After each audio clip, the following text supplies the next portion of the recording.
Hello and welcome to this new video where I will show you how to make a river, ocean or whatever kind of water you want to make. Now, first of all we have to make the structure of the water, of course using toilet paper and a 50-50 mix of wood glue and water. But before applying the toilet paper, fill the whole area up with just wood glue so that the paper properly sticks to the layout. Once this is done, we can start with the toilet paper. Simply dab the glue water mix onto the toilet paper. You can't do much wrong. I usually apply between 4 and 5 layers of toilet paper so that I can shape bigger waves later on. Let's make the waves. Again, use a stiff brush to push the toilet paper into the shapes of the waves. Because I am modeling a big river or lake, I have to make big waves as well.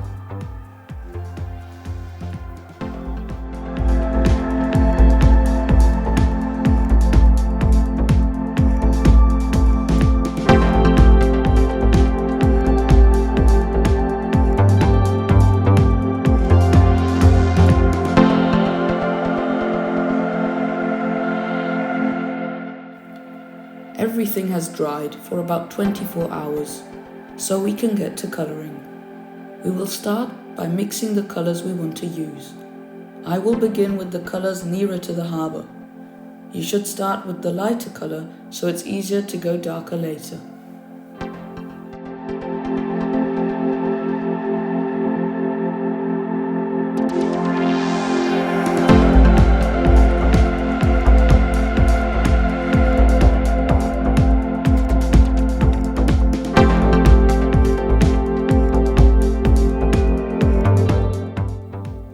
This blue tone will be the brightest colour, that's why I'm starting with it.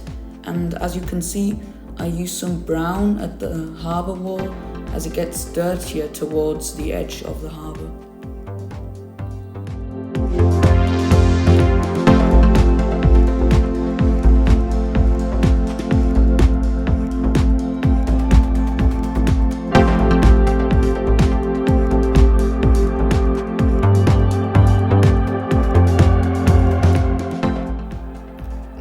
Going deeper into the water, that's why I am mixing some darker colours. You probably know how that looks in a real river or ocean.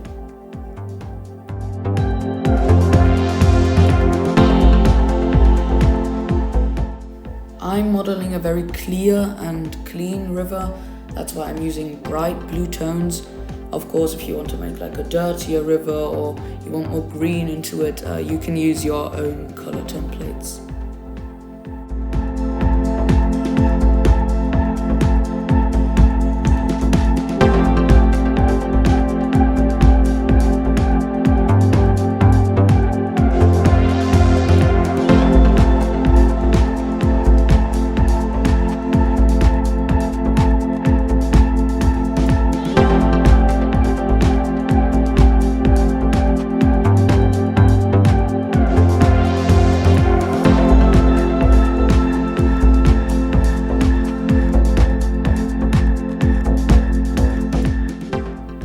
Once everything is coloured in, use a brush dipped in water to blend the colours together.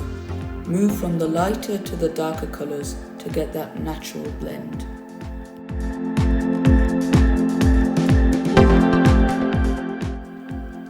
Let this dry for about 24 hours and apply a first coat of clear varnish. I use a varnish for inside with a gloss index of 40. I find gloss index 40 is enough for looking at it in real life, but it doesn't look too good on pictures or videos. If you want to get that very watery, shiny look, you can get a varnish with a gloss index of up to 70. Anyways, back to applying the varnish. Use a stiff brush to spread everything out evenly.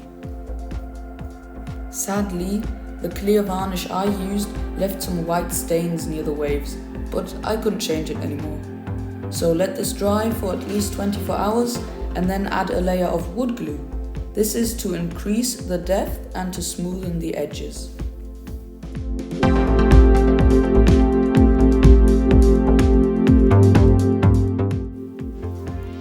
again let this dry for 24 hours.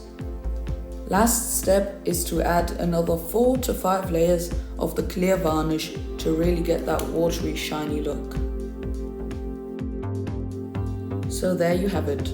The advantage of this method is making the waves first, so you don't have the chance of messing them up later on.